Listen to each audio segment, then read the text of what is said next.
மாபெரும் வம்சத்தின் வாரிசாக நான் 15 வயதிலேயே எங்கள் குடும்பத் தொழிலை ஏற்றுக்கொண்டேன். 17 வயதிற்குள் எங்கள் நிறுவனத்தை 10 பில்லியன் அளவிற்கு வளர்த்தேன். 19 வயதிற்குள் எங்கள் முதன்மை செயல்பாடுகள் அனைத்தையும் நானே கவனித்துக் கொண்டேன். ஆனால் என் மூத்த இரட்டையருடன் நான் பகிர்ந்து கொண்ட எனது 20வது பிறந்த நாள் எங்கள் சாம்ராஜ்யத்தின் அதிகார மாற்ற நாளாகவும் இருந்தது. ஆனால் தாத்தா உயர்ந்த அதிகாரத்தின் சின்னமான அந்த சிவப்பு சந்தன முத்திரையை எடுத்து எப்போதும் பார்ட்டி செய்து கொண்டு அலையும் என் தகுதியற்ற சோம்பேறி சகோதரனிடம் கொடுத்தார். அவன் அந்த முத்திரையை வெற்றியுடன் பிடித்துக்கொண்டு என் தோளை ஆணவத்துடன் தட்டியதையும் என் நிச்சயதார்த்த பெண் அவனுக்கு வெட்கத்துடன் மதுக்கோப்பையை உயர்த்தியதையும் நான் பார்த்தேன். அப்போதுதான் எனக்கு தெரிந்தது அவர்களுக்கு பிறப்பு வரிசை மட்டுமே முக்கியம் என்று. எனவே நான் உடனடியாக என் வாரிசு உரிமைகளை விட்டுக் கொடுத்து பல ஆண்டுகளாக நான் உருவாக்கிய திறமையான குழுவுடன் வெளியேறியது ஆச்சரியமா என்ன? எங்கள் குடும்ப மாளிகையின் மின்னும் சரவிளக்குகளுக்கு கீழ் கூட்டத்தில் இருந்த ஒவ்வொரு முகமும் போலியாகவும் விகாரமாகவும் தெரிந்தன. இன்று எனக்கும் என் இரட்டை சகோதரன் ஜி யங்கிற்கும் 20வது பிறந்த நாள். இது எங்கள் குடும்பத்தின் பிரம்மாண்ட அதிகார மாற்றத்தின் இரவு. சிறுவயதிலிருந்தே உண்மையான வாரிசாக பயிற்சி பெற்றதால் தாத்தா அந்த சாம்ராஜ்யத்தின் சாவியை என்னிடம் தருவார் என்று அனைவரும் கருதினர். ஒரு ஷாம்பெயின் கோப்பையை வைத்துக்கொண்டு மென்மையான புன்னகையுடன் கூட்டத்தினர் சொன்ன வாழ்த்துகளை நான் ஏற்றுக்கொண்டேன். விருந்தினர்களை பார்த்து தலையசைத்து புன்னகைத்தேன். என் பங்கினை மிகச்சரியாகச் செய்தேன். ஆனால் என் கண்கள் அடர் சிவப்பு உடையில் கம்பீரமாக இருந்த தாத்தாவையே பார்த்து கொண்டிருந்தன. அவர் முதன்மை மேஜையில் அமர்ந்து எங்கள் குடும்பத்தின் உயர்ந்த அதிகாரம் கொண்ட அந்த அடர் மரப்பெட்டியை மென்மையாக தடவிக்கொண்டிருந்தார். தொகுப்பாளர் கூட்டத்தை உற்சாகப்படுத்த எதிர்பார்ப்பு உச்சத்தை எட்டியபோது தாத்தா மெதுவாக எழுந்தார். அந்த முழு நடன அறையும் நிசத்தமானது. அவர் தொண்டையைச் செருமினார். அவரது ஆழமான குரல் அறை முழுவதும் தெளிவாக கேட்டது. இன்று என் பேரன்களின் 20வது பிறந்த நாள். இந்த முதியவன் தனது பதவியிலிருந்து விலகும் நாள். அவர் இடைநிறுத்தம் செய்து கூட்டத்தினர் முகங்களை பார்த்தார். இறுதியாக அவரது கண்கள் என் மீது நிலைத்தன. அவர் பார்வையில் விவரிக்க முடியாத ஒரு உணர்வு மின்னியது. என் நெஞ்சு அடைத்தது. எங்கள் கடுமையான மரபுகளின்படி தலைமை பொறுப்பு மூத்த பேரனுக்கே செல்ல வேண்டும். நான் அவரை பார்த்தபோது ஒருவிதமான பயம் என்னுள் சூழ்ந்தது.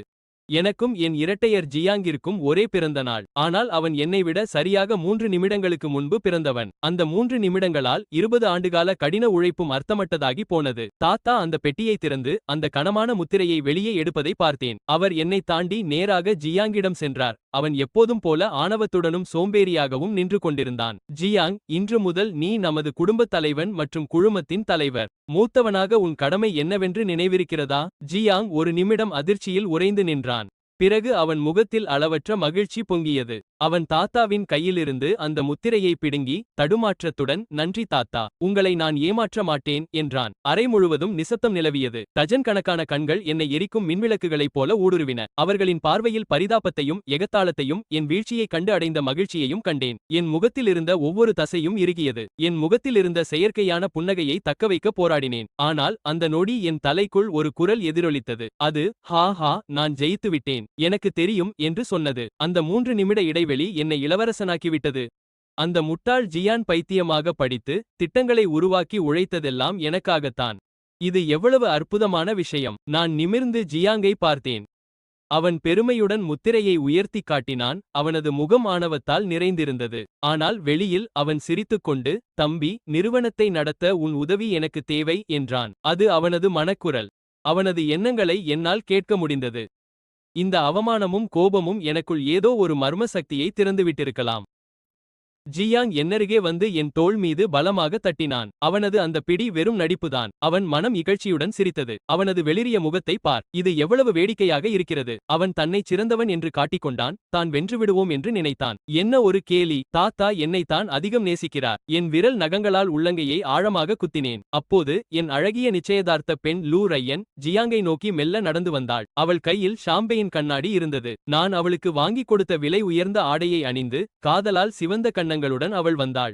வாழ்த்துகள் ஜியாங் என்று அவள் இனிமையாக கூறினாள். உங்களுக்காக ஒரு டோஸ்ட் செய்கிறேன். அவள் என்னை பார்க்கவே இல்லை. அவள் மனதில், நல்லவேளை, மூத்தவனை தேர்ந்தெடுக்கச் சொன்ன என் அம்மாவின் பேச்சை கேட்டேன். ஜியான் திறமைசாலியாக இருந்தால் என்ன? இந்த குடும்பம் மிகவும் பழமைவாதியானது. பிறந்த வரிசைக்கு மட்டும்தான் அவர்கள் முக்கியத்துவம் தருகிறார்கள். நான் சரியான முடிவை எடுத்திருக்கிறேன். விரைவில் நான் புதிய தலைவரின் மனைவியாக போகிறேன் என்று நினைத்தாள். அப்படியா? இது இப்படித்தான் இயங்குகிறது. 3 நிமிட இடைவெளியின் முன் என் வாழ்நாள் உழைப்பு ஒன்றுமே இல்லை என்று கருதுகிறார்கள். அவர்களின் புனிதமான மரபுகளும் விதிகளும் திறமையற்ற சோம்பேறிகளை காப்பாற்றவும் உண்மையான திறமையாளர்களை ஒடுக்கவும் பயன்படும் சாக்குப்போக்குகள். லூ ரையன் கொடுத்த மதுவை ஜியாங் குடித்ததை பார்த்தேன். அவன் எனக்கு முன்னாலேயே அவளது கையை தடவி கொடுத்தான். தாத்தா தான் ஏதோ ஒரு மாபெரும் புத்திசாலித்தனமான முடிவை எடுத்துவிட்டதாக கருதி மகிழ்ச்சியுடன் அமர்ந்திருந்தார். எங்கள் உறவினர்கள் என் சகோதரனை சுற்றி வளைத்து போலியான புகழ்ச்சியால் அவனை மூழ்கடிப்பதையும் என்னை கண்ணுக்கு தெரியாத குப்பையைப் போல நடத்துவதையும் நான் பார்த்தேன். எனக்குள் இருந்த ஆத்திரம் எஞ்சியிருந்த என் நிதானத்தை நொடியில் சுட்டெரித்தது. இறுக்கிக் கொண்டிருந்த கைகளை தளர்த்தி மென்மையாகச் சிரித்தேன். அது சத்தமாக இல்லை, ஆனால் அமைதியான நீரில் பெரிய கல் விழுந்தது போல அந்த இரைச்சலான அறையை உலுக்கியது. மைக்ரோஃபோனை பிடித்து பிரகாசமான விளக்குகளுக்கு அடியில் மேடைக்குச் சென்றேன். என் அன்புக்குரிய சகோதரனுடனும் என்னுடனும் இந்த பிறந்த நாளை கொண்டாடிய உங்கள் அனைவருக்கும் நன்றி என்று அறிவித்தேன். சகோதரன் என்ற வார்த்தையை அழுத்தம் திருத்தமாக வெறுப்புடன் கூறினேன். தாத்தா சொல்வது 100க்கு 100 உண்மை. நமது குடும்பத்திற்கு என்று புனிதமான விதிகள் உள்ளன. தாத்தா மகிழ்ச்சியுடன் தலையசைத்து நல்லது என்று நினைத்தார். அவன் தனது 2ஆம் நிலை இடத்தை ஏற்றுக்கொள்கிறான். இப்போது உன் சகோதரனுக்கு நன்றாக ஆதரவளி, நீ கவனிக்கப்படுவாய். ஜியாங் என்னை ஏளனமான புன்னகையுடன் பார்த்து, தொடரட்டும், நாடகத்தை ஆடட்டும் என்று நினைத்தான். பார்ப்போம். கூட்டமாக இருந்த அறையை ஒருமுறை பார்த்தேன். என் குரல் உரக்க தெளிவாக ஒலித்தது. நமது குடும்பம் மூத்தவர்களுக்கு முதலிடம் தருவதால் இளைய இரட்டையராகிய நான் என் இடத்தை தெரிந்து வைத்திருக்க வேண்டும். இதன் மூலம் நமது சொத்துக்களுக்கான அனைத்து வாரிசு உரிமைகளையும் பகிரங்கமாக துறக்கிறேன் மற்றும் நிறுவனத்திலிருந்து உடனடியாக விலகுகிறேன். நான் ஒரு பைசா கூட எடுத்துக்கொள்ள மாட்டேன். அந்த அறையே நிசத்தமானது. தாத்தா ஆத்திரத்தில் கைகளை நடுங்கிக் கொண்டு என் மீது விரலை நீட்டியபடி எழுந்து நின்றார். என்ன உளறிக் கொண்டிருக்கிறாய்? நான் அவரை முற்றிலும் புறக்கணித்துவிட்டு தொடர்ந்து பேசினேன். மேலும் நான் பூஜ்ஜியத்திலிருந்து உருவாக்கிய செயிலிங் திட்டத்தின் முக்கிய குழு, அனைத்து தரவுகள், வாடிக்கையாளர் தொடர்புகள் மற்றும் எதிர்கால திட்டங்கள் அனைத்தும் எனது சொந்த அறிவுசார் சொத்துக்கள். இயல்பாகவே அவர்கள் என்னுடன் வருகிறார்கள். மைக்ரோஃபோனை போட்டுவிட்டு வெளியேட திரும்பினேன். நான் ஜியாங்கை கடந்து சென்றபோது அவன் பதறியபடி, நில், அவன் தனது குழுவை அழைத்துச் செல்கிறான். இந்த செயிலிங் திட்டம் என்றால் என்ன?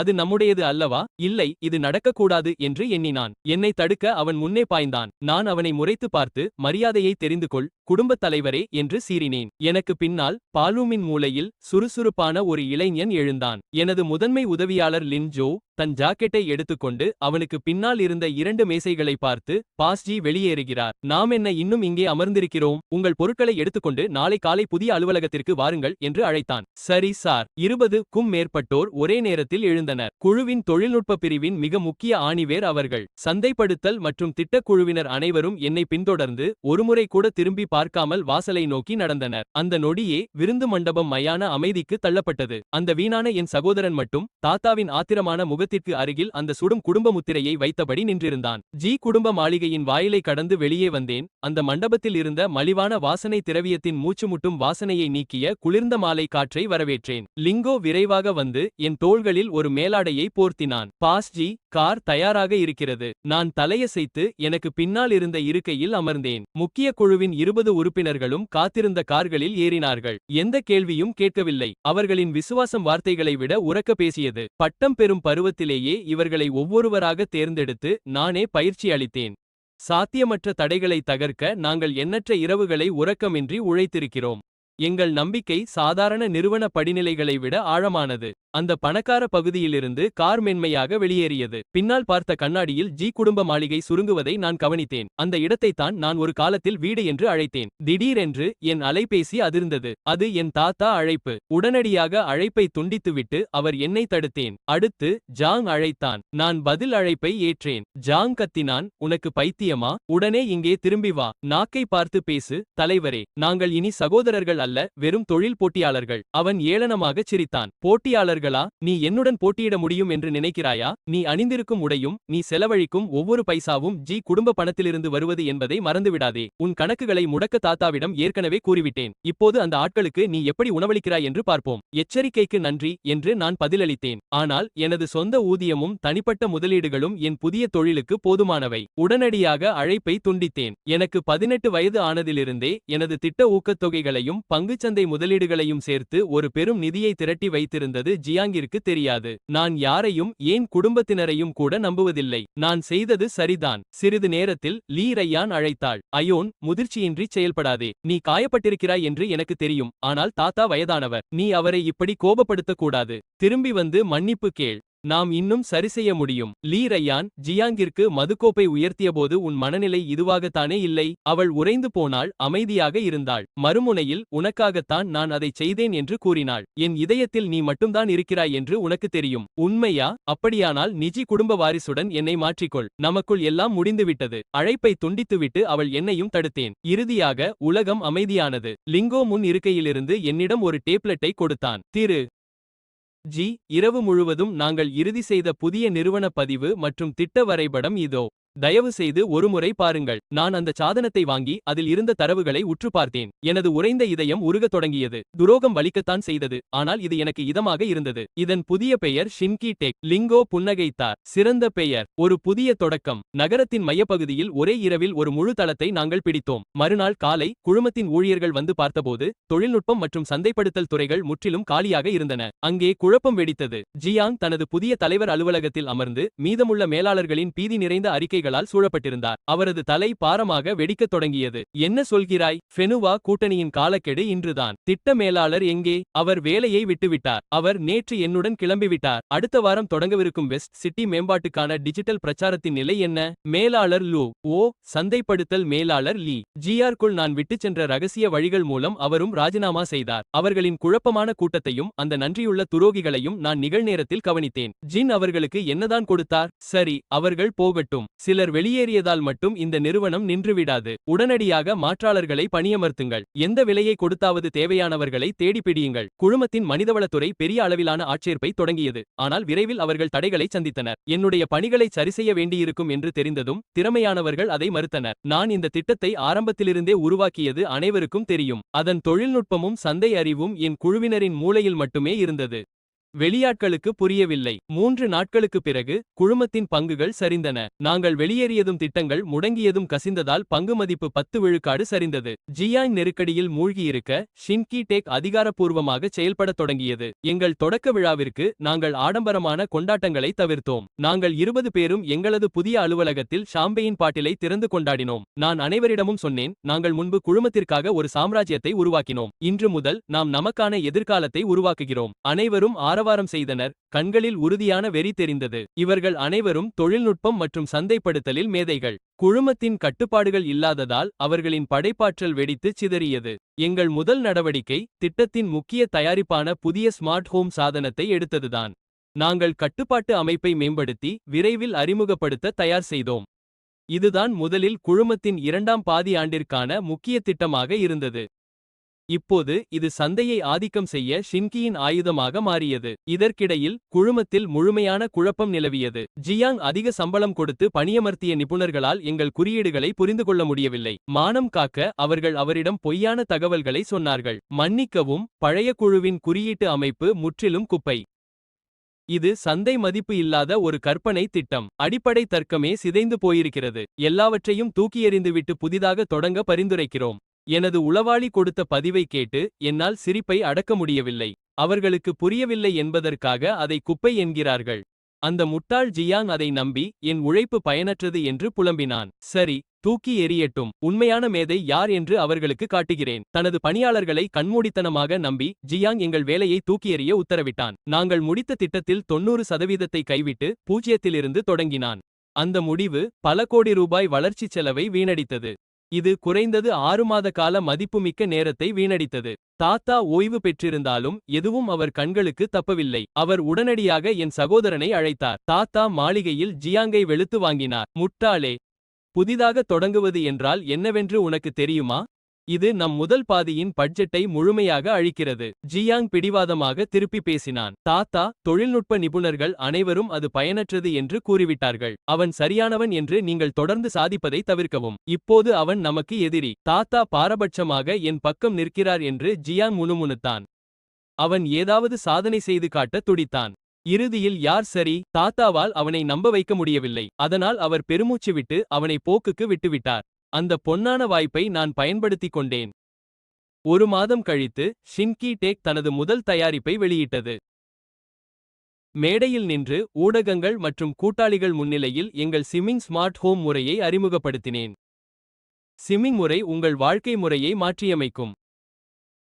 இது சாதாரண கருவி அல்ல, உங்களை புரிந்துகொள்ளும் ஒரு ஸ்மார்ட் உதவியாளர். இது மென்மையான அனுபவம், சிறப்பான வடிவமைப்பு மற்றும் மற்ற நிறுவனங்களை விட வலுவான இணக்கத்தன்மை கொண்டது. சிம்மிங் அறிமுகமானதும் தொழில்நுட்ப உலகில் பெரும் புயலை கிளப்பியது. அன்றே நாங்கள் முக்கிய கூட்டணிகளை உறுதி செய்தோம். நாட்டின் முன்னணி 3 வடிவமைப்பு நிறுவனங்களுடன் 50 மில்லியன் யுவான் ஆர்டர்களை பெற்று ஷின்கி டெக் ஒரே இரவில் வளர்ந்தது.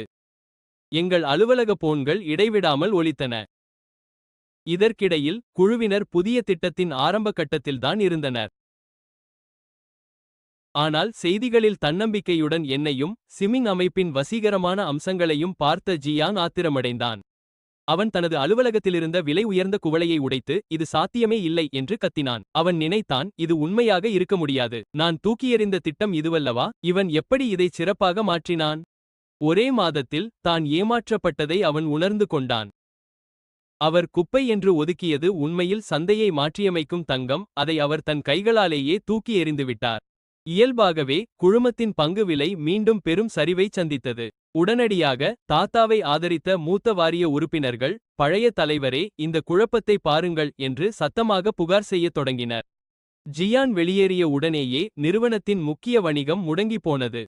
இப்போது அவர்கள் நமது திட்டத்தை திருடி நமக்கு நேரடி போட்டியாளராக மாறிவிட்டனர். இது என்ன மாதிரியான பைத்தியக்காரத்தனம்? தாத்தா மேசையின் தலைப்பில் அமர்ந்திருந்தார். அவரது முகம் கோபத்தில் கருத்திருந்தது. அந்த நன்றி கெட்ட ஜியான் தான் வளர்ந்துவிட்டதாக நினைக்கிறான். சோறு போட்ட கையை கடிக்க அவனுக்கு எப்படி துணிச்சல் வந்தது? ஆனால் இது ஆரம்பம்தான் என்பது அவனுக்கு தெரியவில்லை. எங்கள் சைமிங் அமைப்பின் மிகப்பெரிய வெற்றி ஷின்கி டெக் சந்தையில் வலுவான இடத்தை பிடிக்க உதவியது. நாங்கள் எங்கள் வெற்றியை பயன்படுத்தி வேகமாக விரிவடைந்தோம். 3 மாதங்களுக்கும் குறைவான காலத்தில் உள்நாட்டு உயர் ரக ஸ்மார்ட் ஹோம் சந்தையில் 30 விழுக்காடு பங்கை கைப்பற்றினோம். எங்கள் மதிப்பு ராக்கெட் போல உயர்ந்தது. இதற்கிடையில் குழுமம் முன்னோடியில்லாத நெருக்கடியில் மூழ்கியது. ஜியாங் மிகவும் அவநம்பிக்கையான, பொறுப்பற்ற முடிவுகளை எடுக்கத் தொடங்கினார். புதிய வளர்ச்சியை கண்டறியும் முயற்சியில் ஒவ்வொரு துறையிலும் கண்மூடித்தனமாக முதலீடு செய்தார். முதலில் மெட்டாவர்ஸ் தான் எதிர்காலம் என்று கூறிய சில போலி நிபுணர்களை நம்பி மெய்நிகர் சமூக தளங்களை உருவாக்க 100 மில்லியன் முதலீடு செய்தார். மறுநாள் நேரடி மின்னணு வர்த்தகம் ஒரு தங்க சுரங்கம் என்று கூறிய ஒரு செல்வாக்குமிக்க நபரை நம்பி புதிய குழுவை அமைக்க மேலும் 50 மில்லியன் முதலீடு செய்தார். இறுதியில் ஒவ்வொரு திட்டத்திலும் விதிவிலக்கின்றி ஒரு பைசா கூட லாபம் கிடைக்கவில்லை. அவர்களின் நிறுவன பணப்புழக்கம் வேகமாக வறண்டது. அவர் செய்த ஒவ்வொரு முட்டாள்தனமான செயலையும் அவரது எண்ணங்களையும் என்னால் தெளிவாக பார்க்க முடிந்தது. நிறுவனத்தை முறையாக நடத்துவதில் அவர் ஒருபோதும் அக்கறை காட்டவில்லை. குறுக்கு வழியில் செல்வதிலும் தனது சுயநல ஆசைகளை திருப்திப்படுத்துவதிலும் மட்டுமே கவனம் செலுத்தினார். ஒரு மிகப்பெரிய நிறுவனத்தை தனது தனிப்பட்ட கற்பனைகளுக்கான விளையாட்டு மைதானமாக மட்டுமே அவர் நடத்தினார். ஒரு நாள் என் அலுவலகத்தில் ஆவணங்களைச் சரிபார்த்துக் கொண்டிருந்தபோது எதிர்பாராத அழைப்பு ஒன்று வந்தது. அது ரியானின் தாயார் மற்றும் யூ. ஹே ஜியான், இது ஆண்டி. அவரது குரல் முன்பை விட 100 மடங்கு அன்பாக இருந்தது. ஏதாவது பிரச்சனையா? ஓ, விடுப்பா குழந்தையே, ஏன் இவ்வளவு தூரம்? இன்று இரவு உனக்கு நேரம் இருக்கிறதா? நான் தானு மாளிகையில் ஒரு மேஜையை முன்பதிவு செய்துள்ளேன். நீயும் ரியானும் நீண்ட நாட்களாக பார்க்கவில்லை. அதனால் நாம் இரவு உணவை உண்டு பேசலாம். நான் பதில் சொல்வதற்கு முன்பே அவரது உற்சாகத்தை மறைக்க முடியாமல் அவர் மனதில் நினைப்பதை என்னால் கேட்க முடிந்தது. இந்த குழந்தை இப்போது வளர்ந்து வரும் நட்சத்திரம். ஷின்கி டெக் மதிப்பு கிட்டத்தட்ட குழுமத்தையே நெருங்கிவிட்டது. ரியான் எவ்வளவு முட்டாளாக இருந்தான். அவள் எப்படி அவனை துறக்க முடியும்? நான் அவர்களை உடனடியாக மீண்டும் ஒன்று சேர்க்க வேண்டும். அவர்கள் திருமணம் செய்து கொண்டது ஷிங்கி குழுமம் எங்கள் லூ குடும்பத்திற்கு சொந்தமாகிவிடும். எவ்வளவு பேராசை பிடித்த திட்டம்! நான் ஏளனமாகச் சிரித்தபடி, வேண்டாம், நன்றி என்றேன். லூ ரியானுக்கும் எனக்கும் இனி எந்த சம்பந்தமும் இல்லை. அதோடு நான் மிகவும் பிஸியாக இருக்கிறேன். இரட்டை மேற்கோள்குறி. ஐயோ, அப்படிச் சொல்லாதே சியான். ரியான் இன்னும் உன்னைத்தான் காதலிக்கிறான். இரட்டை மேற்கோள்குறி. கடந்த முறை ஜியாங் தான் அவர்களை பிரியச் சொன்னான். அந்த அபலையான பெண் ஜியாங்கை எப்படி எதிர்த்து பேச முடியும்? அவளுக்கு வேறு வழியில்லை. அப்படியா? அவளுக்கு அப்படி என்னதான் கஷ்டம்? தலைவரின் மனைவியாக சீக்கிரம் ஆக முடியாத கஷ்டமா? மறுமுனை உடனடியாக அமைதியானது. நான் இவ்வளவு வெளிப்படையாக பேசுவேன் என்று அத்தை லூ எதிர்பார்க்கவில்லை. சில நொடிகள் பதற்றமாக அமைதி நிலவிய பின் அவர் ஒருவித அசட்டுச் சிரிப்பை உதிர்த்தார். சியான், நீ தவறாக புரிந்து கொண்டாய். நான் கோபமாக பதிலளித்தேன். நான் தவறாக புரிந்தேனா இல்லையா என்பது உனக்கும் உன் மகளுக்கும் நன்றாகவே தெரியும். இனி என்னை அழைக்காதே. அப்படி அழைத்தால் லூ குழுமத்தின் பங்குகள் வீழ்ச்சியடைய நான் வழி செய்வேன். இவ்வளவு வெட்கமில்லாதவர்களிடம் பேசுவதை விட நான் உடனே போனை வைத்துவிட்டேன். சுயநலவாதிகளிடம் மரியாதையாக பேசுவது நேரத்தை வீணடிக்கும் செயல். நேரடியான மிரட்டல்கள் மட்டுமே பலன் தரும். நிச்சயமாக அதன் பிறகு லூ குடும்பத்தினர் என்னை தொந்தரவு செய்யவில்லை. லூ ரியானின் வாழ்க்கையும் சிறப்பாக இல்லை. ஜியாங் எப்போதும் பார்ட்டிகளில் மூழ்கி தன் காதலி ரியானையே மறந்துவிட்டான். லூ குடும்பத்தினர் தவறான ஆட்களை நம்பியதால் சமூகத்தில் அவர்களின் மதிப்பு குறைந்தது. கிசுகிசுக்கள் அப்படிச் சொல்கின்றன. அவள் சில விருந்துகளில் என்னை அணுக முயன்றாள், ஆனால் என் பாதுகாவலர்கள் அவளை ஒவ்வொரு முறையும் தடுத்துவிட்டனர். நான் அவளை திரும்பி கூட பார்க்கவில்லை. சிலரை விட்டுவிட்டால் அவர்கள் நிரந்தரமாக போய்விடுவார்கள். இந்த அற்பமான மனிதர்களுக்கும் சிறுபிள்ளைத்தனமான நாடகங்களுக்கும் என்னிடம் நேரமில்லை. இரத்த உறவுக்கும் மூத்தவர்களுக்கும் மட்டுமே முக்கியத்துவம் கொடுக்கும் இந்த அழுகிப்போன ஜிஆர் நிறுவனத்தை அழிப்பதே என் குறிக்கோள். குழுமத்தின் நிதிநிலை ஏற்கனவே ஆபத்தான கட்டத்திற்கு சென்றுவிட்டது. ஜியாங்கின் பொறுப்பற்ற முதலீடுகள் பாதாளம் போல பெரும் பணத்தை விழுங்கிக் கொண்டிருந்தன. அதோடு அவர்களின் முக்கிய வணிகமும் வீழ்ச்சியடைந்ததால் வருமானம் முற்றிலுமாகச் சரிந்தது. வங்கிகள் கடனை திருப்பி தர கேட்டன, விநியோகஸ்தர்கள் பணத்தை கேட்டு கதவை தட்டினார்கள். ஜியாங் இறுதியில் பயந்து போனான். வேறு வழியின்றி அவன் தாத்தாவிடம் உதவி கேட்க அவசரமாக வீட்டிற்குச் சென்றான். மோசமான நிதி அறிக்கையை பார்த்த தாத்தாவின் கைகள் கோபத்தில் நடுங்கின. 6 மாதங்களுக்குள் இந்த நிறுவனத்தை என்ன செய்து வைத்திருக்கிறாய்? ஜி குடும்பம் 100 வருட பாரம்பரியத்தை உன்னை போன்ற ஒரு பயனற்ற நபரால் அழிக்கிறாயே. ஜியாங் தரையில் மண்டியிட்டு கதறி அழுது கொண்டிருந்தான். தாத்தா, நான் செய்தது தவறு. நான் உண்மையிலேயே தவறு செய்துவிட்டேன். இறுதி முறையாக என்னை காப்பாற்றுங்கள். அவர் நினைத்தார், நிச்சயமாக அந்த முதியவரிடம் ரகசிய சேமிப்பு இருக்கும். அவர் நமக்கு உதவினால் நிறுவனம் பிழைத்துக் கொள்ளும். மீண்டும் நிலை பெற்றதும் நான் எல்லாவற்றையும் சரிசெய்து விடுவேன். இரட்டை மேற்கோள்குறி. தாத்தா கண்களை மூடிக்கொண்டார், மிகவும் சோர்வாகவும் ஏமாற்றமாகவும் காணப்பட்டார். அவர் நீண்ட நேரம் அமைதியாக இருந்தார். இறுதியாக பேசினார், இன்னும் ஒரு வழி இருக்கிறது. என்ன வழி? ஜியாங் ஒரு உயிர்நாடியை பிடித்தது போல கேட்டுக்கொண்டான். ஜியிடம் போய் கெஞ்சு என்று தாத்தா தயக்கத்துடன் முணுமுணுத்தார். அவனை திரும்பி வரச் சொல். அவன் வந்தால் குடும்ப முத்திரையை அவனிடம் ஒப்படைத்து உன்னை அவனுக்கு துணையாக ஆக்குவேன். இந்த இக்கட்டான நிலையில் தாத்தா இறுதியாக தன் கௌரவத்தை விட்டுக் கொடுக்க தயாரானார். ஆனால் பாவம், அதற்குள் காலம் கடந்துவிட்டது. இதை கேட்டதும் ஜியாங் முற்றிலும் ஆத்திரமடைந்தான். முடியவே முடியாது. நிச்சயமாக இல்லை. நான் அவனிடம் கெஞ்சுவதா? என்னை அவனுக்கு துணையாக்குவதா? இது என்ன அநியாயம்?